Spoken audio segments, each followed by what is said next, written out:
आपण पाहत आहात जनद्रोह आवाज सामान्यांचा। समान नागरी कायदा म्हणजे काहीतरी उजव्यांचा, राष्ट्रवाद्यांचा, त्यातले सुद्धा हिंदुत्व किंवा हिंदू राष्ट्रवाद्यांचा मुद्दा आहे। तर म्हणजे काय घटना समिती काय हिंदुत्ववाद्यांची होती का सगळी? डीएमकेच्या नेतृत्वाखाली हा छुपा डीएमके फुटीरतावाद काही जोपासला जातोय की काय? म्हणजे मग तमिळनाडू भारताचा घटक आहे का नाहीये? घटनाकारांनी कलम 1 मध्ये निदान इंडिया दॅट इज भारत या शब्दांचा उल्लेख केला। केवळ हा अलायन्स बनला आणि अलायन्सने नाव I.N.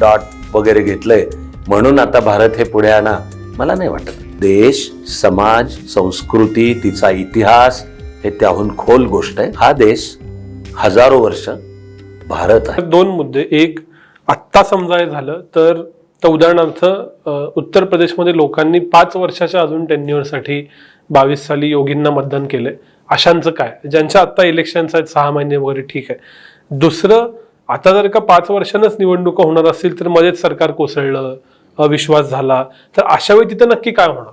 तर एक तर त्यातलं सरकार कोसळलं तर त्याच्या जागी दुसरं सरकार, अविश्वास आला तर जे मी आत्ता सांगून झालंय की आता नुसता एक ओळीचा अविश्वास प्रस्ताव नाही चालणार।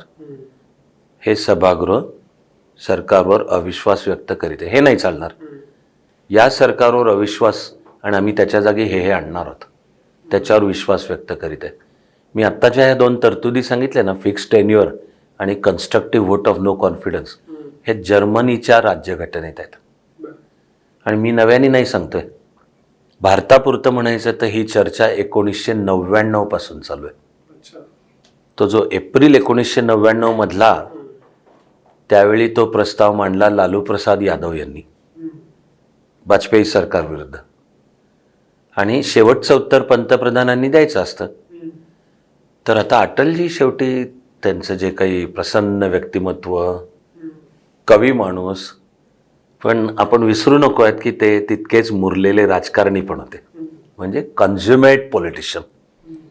तर अटलजी उभे राहिले उत्तर द्यायला आणि असं लालूंकडे बोट दाखवून म्हणाले, या अर्थाचा कि हमारी सरकार तो गिराओगे, कौन सी लाओगे ये तो बताओ। लालू राजकीय दृष्ट्या काही कमी तल्लख नाही, त्या वाक्याचं लालूंना इम्प्लिकेशन लक्षात आलेलं असलं पाहिजे की जर वाजपेयींनी या अविश्वास प्रस्तावाला हा मुद्दा येऊ दिला फोकसमध्ये की कोणतं सरकार आणणार आहेत, तर विरोधकांमध्ये एकमत नाही। काँग्रेस म्हणणार सोनियाजीच झाल्या पाहिजेत पंतप्रधान, त्यावेळी 99 मुलायम सिंग होते, स्वतः लालू प्रसाद होते, तिकडे जयललिता होत्या, असं वेगवेगळे। तर लालू ताडकन उभे राहिले, ते म्हणले पहिले आपकी सरकार गिरने तो दो, 5 मिनट में बनाएंगे। 1999 एप्रिलमधली वस्तुस्थिती आहे की एका मताच्या फरकाने, म्हणजे त्यावेळेचं वाजपेयी सरकार 270 विरुद्ध 269 पडलं, एका मताचा फरक आहे, पडलं। पण विरोधक सरकार बनवू नाहीच शकले, 273ची बेरीज ते दाखवू नाहीच शकले। त्यामुळे काही काळ वाट पाहिल्यावर आता राष्ट्रपतींसमोर दुसरा इलाजच नाही आहे आपल्या घटनेनुसार की मग आता नव्याने कौल घेणे। तर म्हणजे ती 3 वर्षात 4थी लोकसभा निवडणूक होती। तसे त्या अस्थिरतेचे सुद्धा विकासावर विपरीत परिणाम होतातच। आपण 1991 मध्ये LPGचा रस्ता स्वीकारला, जागतिकीकरण। ते 91 ते 96 आपला GDP वाढीचा दर चांगला आहे आपला, आणि उलटा तो असा आहे की टेक ऑफची तयारी झाली, आता खरा टेक ऑफ आता होणार। तर नेमकं 96 ते 99 या काळात लोकसभा 4दा विसर्जित झाली, 3दा निवडणुका झाल्या। आणि अर्थव्यवस्थेचा अभ्यास केला तर दिसेल की 96 ते 99 या वर्षांमध्ये आपला आर्थिक विकासाचा वेग पुन्हा खाली आला, आणि 99 मध्ये पुन्हा एकदा स्थिर असं NDA सरकार की जे 5 वर्ष टिकलं, पुन्हा दिसेल त्या 5 वर्षात आर्थिक विकासाचा वेग वर गेलाय। तेव्हा राजकीय अस्थिरता आर्थिक विकासाला घातक आहे, हे तर निश्चित आहे। त्यामुळे अशी मध्येच सरकार पडली, मध्येच निवडणुका होत आहेत, उलट हे जेवढं नाही होणार आणि घटनात्मक निश्चितता आहे तेवढ्याने देशाचं आणि लोकशाहीचंही बळ वाढणार आहे। त्यामुळे अशा घटनात्मक व्यवस्था करता येणार आहेत, हे जे कन्स्ट्रक्टिव्ह व्होट, फिक्स टेन्युअर, असं मी जर्मनीतलं सुद्धा सांगतोय की ज्या काही निवडणुका, एक त्यांची पॉलिटिकल सिस्टीम आणखीन वेगळे, त्यात मी आत्ता नाही जात, आपल्या संवादात आलं तर आणखीन जाईल। पण अशा वेळा आहेत जर्मनीत की कोणाच एका पक्षाला स्पष्ट बहुमत नाही. तर जर्मन कॉन्स्टिट्यूशन सर्व पक्षांवर घटनात्मक सक्ती करते की कोणत्याही परिस्थितीत तुम्हाला एकत्र येऊन सरकार बनवलंच पाहिजे. आणि आता जर्मनीपुरतं बोलायचं तर ज्यांना रूढार्थाने उजवे म्हणतात, हा CDU ख्रिश्चन डेमोक्रेटिक युनियन, आणि डावे म्हणतात SDP सोशल डेमोक्रेटिक पार्टी. आत्ताचं सरकार त्यांचं डावे, पण मध्ये अशा वेळा आलेल्या आहेत की मग CDU आणि SDP सुद्धा एकत्र आलेत कारण घटनात्मक दृष्ट्या त्यांना यावं लागलंय. आणि एंजेला मर्केल पहिल्यांदा जेव्हा झाल्या चॅन्सलर, आणि मग ती एक सिस्टीम आहे की यातली कोणती खाती कोणाकडे जातील इत्यादी, तेव्हा याच्या घटनात्मक व्यवस्था करता येणं शक्य आहे. म्हणजे हे फार फेस्ट आहे, पण असं काहीतरी इथं झालं तर भाजप आणि काँग्रेसला कधीतरी एकत्र येऊन सरकार बनवावं फारफेच पण लागणार. असं आहे बघा, गेल्या काही महिन्यात महाराष्ट्रात जे घडले ते पाहता आता काहीही फारफेच नाही. महाराष्ट्राकडे वेगळी आपण चर्चा करू. आपण दुसऱ्या मुद्द्याकडे येऊ की जशी वन नेशन वन इलेक्शनची चर्चा आहे तशी दुसरा एक मुद्दा आपण थोडंसं 1 वर्षापूर्वी त्याच्याविषयी बोललेलो, पण त्याची आता खूप येऊ घातले असं म्हणतात, ते म्हणजे समान नागरी कायदा. तर काय वाटतं तुम्हाला, समान नागरी कायदा येईल का? तो कशा पद्धतीनं यायला हवा? तो यायला हवा याच्याबद्दल आपण कदाचित चर्चा केली आहे, आणि तो इम्प्लिमेंट कसा होऊन त्याचे रिपरकेशन्स काय आहेत? समान नागरी कायदा काल संध्याकाळी पाहिजे. हे एका चांगल्या इंग्लिश वाक्याचं मराठीकरण आहे, यस्टरडे इव्हनिंग, की म्हणजे त्याची किती आवश्यकता आहे, त्वरितता, अर्जन्सी, तर की तो पाहिजे. उशीर ऑलरेडी झालेला आहे. मुळामध्ये घटना समिती काम करत असतानाच बाबासाहेब आंबेडकरांसहित बहुतेक सगळ्या नेत्यांचं मत होतं की समान नागरी कायदा आणा. आणि मी त्याही वेळी म्हणालो तसं काही मुस्लिम नेत्यांनी विरोध केला, सगळ्यांनाही. मला हे सांगितलंच पाहिजे की घटना समितीवर सुद्धा काही मुस्लिम नेते होते की ज्यांनी त्यावेळी सुद्धा समान नागरी कायद्याला आधार दिला आला पाहिजे, आणि काही तो इस्लाम विरोधी नाही, इस्लाम खतरे में नाही, समान नागरी कायदा पाहिजे. पण जे काही म्हणणारे त्यांचं ऐकून कलम 44 आणण्यात आलं की ठीक आहे, आता सक्ती नको पण मुद्दा सोडायचा पण नाही. तेव्हा घटनाकारांनी राज्य शासनाला दिलेली दिशादर्शक सूचना आहे, ॲक्च्युली कलम 44ची शब्दरचना आहे की शासनाने लवकरात लवकर आणि एक राष्ट्रीय मतैक्य घडवून वातावरण तयार करून आणून समान नागरी कायदा लागू केला पाहिजे. दुर्दैवानी वस्तुस्थिती आहे की पक्ष म्हणून किंवा विचारधारा म्हणून एक त्यावेळेचा आधी जनसंघसुद्धा ते श्यामाप्रसाद मुखर्जींपासून आहे, पण पुढचा भाजप, आणि राज्यापुरतं बोलायचं तर एकसंध होती तेव्हाची शिवसेना, हे समान नागरी कायद्याच्या बाजूनी बोलायचे. आपल्या देशामध्ये जणू चित्र तयार झालं की आता हा समान नागरी कायदा म्हणजे काहीतरी उजव्यांचा, राष्ट्रवाद्यांचा, त्यातले सुद्धा हिंदुत्व किंवा हिंदू राष्ट्रवाद्यांचा मुद्दा आहे. तर म्हणजे काय घटना समिती काय हिंदुत्ववाद्यांची होती का सगळी? 292 सदस्य होते आणि त्यांनी एकमताने कलम 44 आणलंय. तर बघण्याचा हा दृष्टिकोन अत्यंत अनिष्ट आणि चुकीचाच आहे. खरं म्हणजे ह्याच्यावर राष्ट्रीय मतैक्य आवश्यक आहे. हा मुद्दा पक्षीय राजकारणाचा किंवा केवळ पक्षीय विचारधारेचा नाही.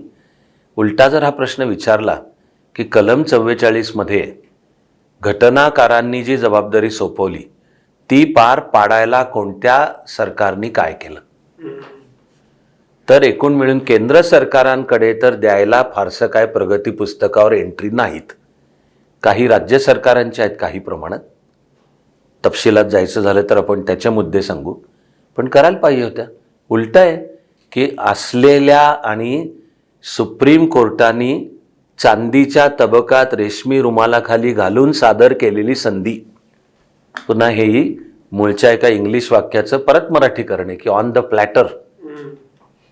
शहाबानो केसमधला सुप्रीम कोर्टाने जेव्हा निकाल दिला आणि सांगितलं की आता समान नागरी कायद्याच्या दिशेने पावलं टाका, तर ती राजीव गांधींकडे मोलाची ऐतिहासिक संधी होती. ती आणण्याचं बहुमत त्यांच्याकडे होतं.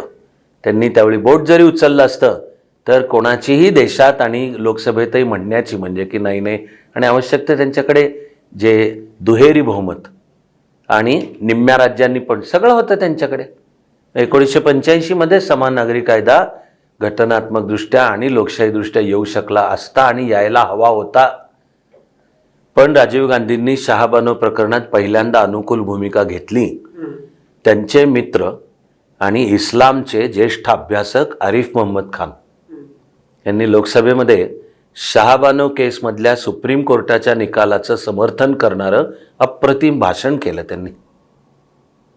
पण मग हे मुस्लिम लीगचे खासदार GM बनातवाला एक मुस्लिम नेत्यांचं प्रतिनिधी मंडळ घेऊन राजीव गांधींना भेटले. त्यांची भूमिका पालटली. पुन्हा चांगल्या इंग्लिशमध्ये म्हणतात तसं रेस्ट इज हिस्ट्री. वाया घालवलेली संधी आहे. बाकी आता समजा तलाक तर ओके, सुप्रीम कोर्टाच्या त्या शायरा बानू आणि इतर या केसमधल्या निकालानुसार आत्ताच्या सरकारने आवश्यक तो तलाक विषयीचा तरी केला वगैरे. तेव्हा समान नागरी कायदा पाहिजे. माझं एवढंच म्हणणं आहे की त्याच्या साधक बाधक मुक्तपणाने प्रामाणिकपणाने, माझं म्हणणं आहे शुद्ध अंतःकरणाने, माझं म्हणणं आहे पारदर्शकपणे तुम्ही चर्चा घडवून आणा सार्वजनिक जीवनात. सुरुवातीला सुद्धा जे मी म्हणालो की समान नागरी कायदा यावा ज्यांचं म्हणणं आहे, न यावा ज्यांचं म्हणणं आहे, अगदी ओवैसी सकट आणि कोणी हा शाही इमाम दिल्लीच्या जामा मस्जिदीचे आणि हे all India Muslim personal law बोर्डचे जे कोणी, तर एका टेबलभोवती या, मुद्दे सांगा. आणि ज्यांना समान नागरी कायदा हवा आहे त्यांनी त्याचे सांगावेत, ज्यांना वाटते नाही नको आहे त्यांनी त्याचे सांगावेत.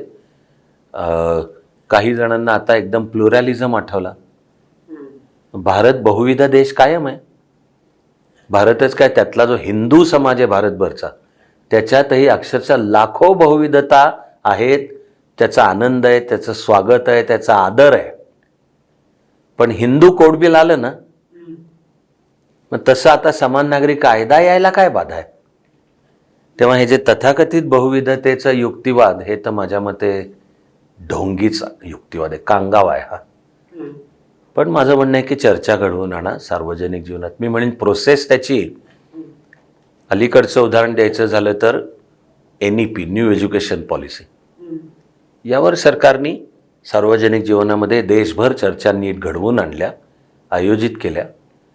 कस्तुरी रंगन यांच्यासारख्या ज्येष्ठ शास्त्रज्ञाच्या नेतृत्वाखाली समिती नेमली, ते देशभर गेले, सेमिनार्स घेतले, म्हणणं मागवलं, त्यावर चिंतन आणि अंतिमतः NEP 2020.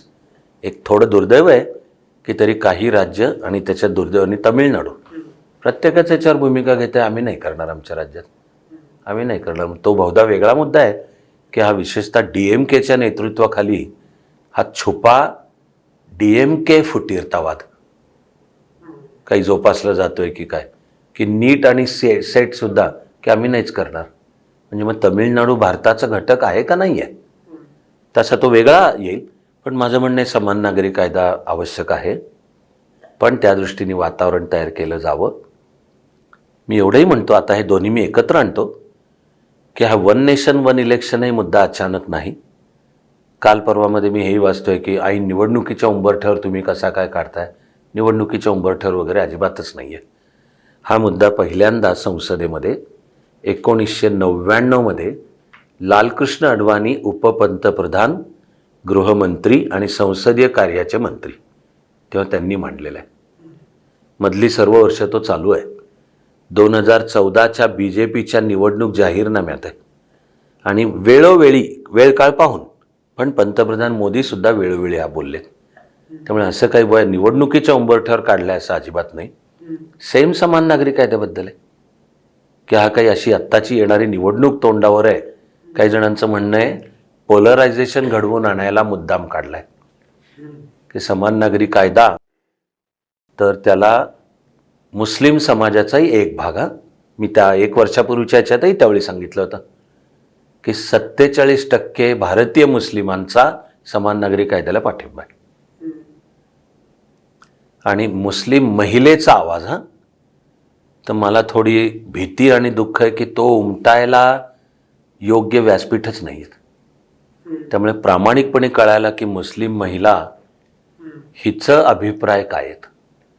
आता तिची शायरा बानू आणि इतर केस आहे, तर ते भयंकर मुस्कटदाबी आणि तोंडी तलाक की संपला संसार. त्यामुळे नाडलेल्या निदान त्या 5 स्त्रिया कोर्टाकडे गेल्या, ते सुप्रीम कोर्टापर्यंत गेलं आणि मग कळलं. पण विविध जे सर्व्हेज होतात, मला वाटतं की कळायला मार्ग नाही आहे की भारतीय मुस्लिम महिला काय विचार करते, कशा रीतीने, तिची दुःख काय आहेत इत्यादी. असं म्हणून मी म्हणतोय की मानायला जागा आहे की मुस्लिम महिलांमध्ये सुद्धा या प्रकारची विषमता जाऊन, जिथे स्त्रियांना समान हक्क आहेत सर्व प्रकारचे, इथपर्यंत की मोनोगमी, 4 लग्नाला परवानगी नाही, हे असणं शक्य आहे. तर मी म्हणतो की तसा संवाद घडावा आणि त्यातून हे केलं जावं. तुमच्या मते हे दोन्ही कायदे यायला हवेत. माझा पुढचा प्रश्न असा आहे की सप्टेंबरच्या 5 दिवसाच्या अधिवेशनात हे दोन्ही किंवा यातले एक घडायला हवं, तितपत भारत तयार आहे असं तुम्हाला वाटतं का? एक तर मला वाटतं की हे दोन्ही मुद्दे इतके मोठे आणि इतके महत्त्वाचे आहेत की ते या प्रकारे नाही झाले पाहिजेत. मी म्हणालो तसं याला ते सार्वजनिकरित्या मांडले जावेत, बोलले जावेत, होऊ दे चर्वित चर्वण, होऊ दे काय तो व्हायचा तो, ज्यांना विरोध आपलं म्हणणं मांडायचं आहे असंच, आणि मग त्या सर्वाचा विचार करून साकल्याने अंतिमता केलं जावं. त्यामुळे अचानक विशेष अधिवेशन बोलवलंय, तो काय विषय सांगितला पण नाहीये, आणि येऊन एकदम त्या 5 दिवसांमध्ये हे 1 नेशन 1 इलेक्शनचा निर्णय, बरं का, मी म्हणेन की विशेष अधिवेशनात 1 नेशन 1 इलेक्शन मांडला आणि त्यावर 5 दिवस साधक बाधक चर्चा झाली तरी योग्य गोष्ट आहे. किंवा समान नागरी कायद्याचा मुद्दा तात्विक मांडला आणि त्यावर, तर की आता देशाचं होते ना काय मत आहे, कन्सेन्सस, तर चालेल, पण आणलेच हे कायदे. तर मला वाटतं की हे लेटर ऑफ दी डेमोक्रेसी किंवा कॉन्स्टिट्यूशन शब्दाला धरून होईलही, पण मग आशय आणि आत्म्याला धरून होणार नाही. एक बारीकशी कुजबूज अशी ही चालू आहे की इंडियाच्या ऐवजी भारत असं या देशाचं नामकरण करायचं, आणि G20चे जे आत्ता पत्र आलंय त्याच्यामध्ये गव्हर्नमेंट ऑफ भारत अशा अर्थाचा उल्लेख आहे असं मी ट्विटरवर वाचलं. इंडियाचं नाव भारत करणं योग्य आहे का, पुन्हा आत्ता करणं योग्य आहे का, आणि त्याला पॉलिटिकल कॉन्सिक्वेन्स काय? ॲब्सोल्युटली 101% योग्य आहे. पुन्हा नुसतं काल नाही, संध्याकाळी, परवा संध्याकाळी व्हायला पाहिजे होतं. राज्यघटनेचा जेव्हा जेव्हा मी अभ्यास करतो तेव्हा तेव्हा या एका गोष्टीबद्दल तर मला निदान मी अक्षरशः कृतज्ञ असतो, हा माझा शब्द आहे, की घटनाकारांनी कलम 1 मध्ये निदान इंडिया दॅट इज भारत या शब्दांचा उल्लेख केला. तर त्या इंडिया दॅट इज भारत या शब्दाचा पहिलं सांगायचं घटनात्मक दृष्ट्या तर अर्थ आहे की ह्या देशाचं आजही घटनात्मक दृष्ट्या सुद्धा नाव भारतच आहे. बर, फक्त आपण आंतरराष्ट्रीय संकेत मान्य केलेत की एकूण युनायटेड नेशन्स किंवा समजा ऑलिम्पिक्स, तर तिथे आपण इंडिया असू आणि आपलं वर्गीकरण आय या कॅटेगरी खाली येईल. आपण ज्या दिवशी म्हणू की नाही भारत आणि त्यानुसार आमचं ऑफिशियल नाव सुद्धा भारत, तर ती राज्यघटनेला धरून असेल आणि त्यानुसार जगाला बदल करावाच लागेल.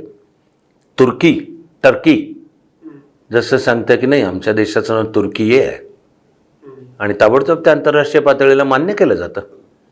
ब्रह्मदेश त्याची तर लोकशाही खतम करून लष्कर सत्ता ताब्यात घेतं आणि सांगतं की नाव म्यानमार आहे, पण जगामध्ये त्याला म्यानमार म्हणणं चालू होतं. आपल्या तर राज्यघटनेनी म्हणून ठेवलंय इंडिया दॅट इज भारत. याच्या खूप पलीकडे जाऊन माझं म्हणणं आहे की हा मुद्दा नुसता घटनात्मक पेक्षा सुद्धा खोल आहे असं मी सांगतोय. म्हणजे राज्यघटनेबद्दल पूर्ण आदर बाळगूनच की आजच्या तारखेला देशाचा कारभार राज्यघटनेने चालला पाहिजे, पण मी सांगतोय की देश, समाज, संस्कृती, तिचा इतिहास हे त्याहून खोल गोष्ट आहे. हा देश हजारो वर्ष भारत आहे. आपल्यासाठीचं नाव भारत आहे आणि हा थेट ऋग्वेदापर्यंत जाऊन भिडतो. त्या भारत शब्दाचे कसं आलं ह्याच्यात मी आत्ता नाही जात, वेगवेगळे सिद्धांत आहेत, मी आत्ता नाही जात त्याच्यात. पण एवढं सांगतो की केवळ कुठलं तरी एक घराणं किंवा कुठलं तरी कुल भरत नावाचं किंवा भरत नावाचा राजा, केवळ त्यावरनं ह्या प्रदेशाला भारत आलंय हे पूर्ण सिद्धांत नाही. हा फारच एकेरी सिद्धांत आहे. भारत शब्दाचा अर्थ होतो तेजस्वी लोकांचा प्रदेश. भा म्हणजे तेज, हे जे प्रभाकर, सूर्याला भास्कर, तर भारत म्हणजे जे तेजस्वी आहेत, तेजामध्ये रममाण आहेत, असे अनेक अर्थ. मी तरी सांगतो की यातला कुठला एक अंतिम असं नाही, पण वेदांपासून आजपर्यंत आपण आपलं केलेलं वर्णन भारत आहे. ते पुराणांच्या मध्ये आहे. त्याच्यात भारती तत्र संतती, की तिथल्या लोकांना हा भारतवर्ष त्याचं नाव, आणि भारती तत्र संतती असे तर शेकड्याच्या भाषेत असे मी. तेव्हा आपली सेल्फ इमेज का सवाल आहे की आपण कोण. इंडिया खरं म्हणजे कसा बनलाय, तर मूळचा शब्द सप्तसिंधवा, सप्तसिंधूंच्या प्रदेशातले लोक. त्यावेळेला समकालीन आत्ताच्या इराणमधली पारशी संस्कृती, तर ते आपल्याला खूप जवळचे सांस्कृतिकदृष्ट्या, भाषिकदृष्ट्या, सगळ्याच अर्थाने. अगदी अवेस्ता हा जो ग्रंथ आहे ह्याचे वेदाशी खूप समानता आहेत. सगळ्यात महत्त्वाची समानता म्हणजे अग्निपूजक. पण त्या प्राचीन पर्शियनमध्ये सचा ह होत असे, म्हणून ते सप्तसिंधवहा हे झालं हप्त हिंदवहा. आणि एवढा लांबलचक शब्द कशाला म्हणून त्यातलं हप्त गळलं आणि हिंदवहा. अगदी भाषाशास्त्राच्या दृष्टीने हिंदू शब्दाची व्युत्पत्ती, एटिमॉलॉजी पण ही सांगितली जाते की ते सिंधू वरून हिंदू आलेलं आहे. आणि मग ते हिंद तर प्राचीन ग्रीसमध्ये हार्ड एच नाही आहे, त्यामुळे ते हिंदचा इंड, IND इंड. आणि मग ते ग्रीक भाषेच्या शैलीनुसार प्रदेशाला इंडिया अशा तऱ्हेची, म्हणून तो इंडिया शब्द बनलाय. पण तो मूळचं आपण आपण केलेलं वर्णन नाही आहे. मेगॅस्थेनिसच्या ग्रंथाचं नाव इंडिका, चंद्रगुप्ताच्या दरबारात जो ग्रीक राजदूत होता. आपला शब्द भारत आहे. आणि आपण कोण, हा देश काय, याची संस्कृती काय, आणि तो समान धागाही आज आपण सांगतो. आधुनिक राज्यघटना आहे, सर्व आधुनिकता पाहिजेच, पण भारत तोच आहे जो हजारो वर्ष चालत आलेला. माझं कायमच मत आहे की अधिकृतरित्या सुद्धा भारताने पहिलं नाव भारत हे केलं जावं. पण हे आता तात्कालिक राजकीय कारणांमुळे होते असं वाटत नाही? मला नाही वाटत. म्हणजे केवळ हा अलायन्स बनला आणि अलायन्सने नाव I.N. वगैरे घेतलंय म्हणून आता भारत हे पुढे आणा, मला नाही वाटत. मला वाटतं की पुन्हा जर म्हणायचं झालं तर ज्यांचं विशेषतः भारतीय संस्कृती आपण म्हणूयात अधिक प्रेम आहे, म्हणजे दुसऱ्यांचं नाही असं मी म्हणत नाही आहे बरं का, मी अशी विभागणी करत नाही आहे. पुन्हा नाईलाज म्हणून पोल सायन्सची भाषा वापरायची तर राईट विंगर्स हे गेले 40-50 वर्ष सतत सांगतात की आपल्या देशाचं नाव भारत आहे आणि असायला पाहिजे, ते भारतच असायला पाहिजे. त्यामुळे आत्ता हा इंडिया अलायन्स झाला आणि निवडणुका योग घातल्यात म्हणून हा भारतचा मुद्दा पुढे आणा, इतकं हे तत्कालिक मला वाटत नाही.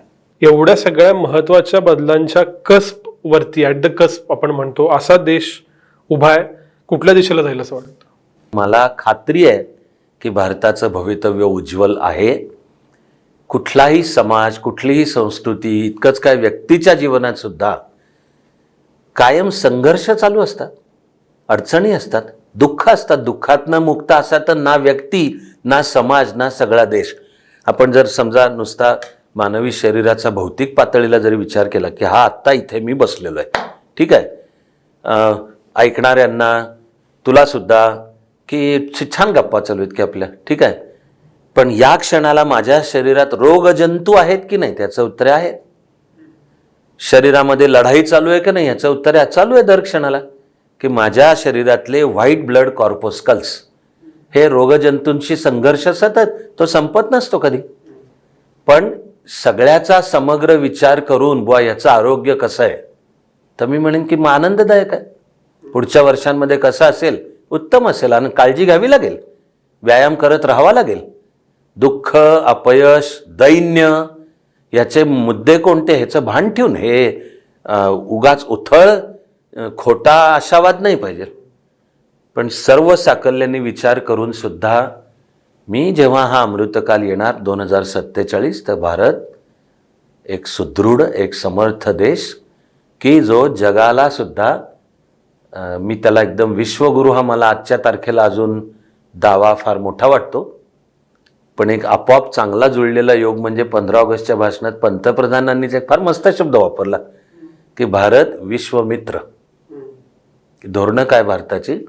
या देशातली गरिबी, बेरोजगारी, दैन्य, जातीयता, भ्रष्टाचार तर दूर झालाच पाहिजे आणि करू, पण ते करून विज्ञान तंत्रज्ञानासहित सर्व क्षेत्रात प्रगती करत भारत जगाला जो मार्ग दाखवेल तो निश्चितपणे शांतता, विकास, पर्यावरणाचा समतोल याच दिशेने जाईल याची मला खात्री आहे.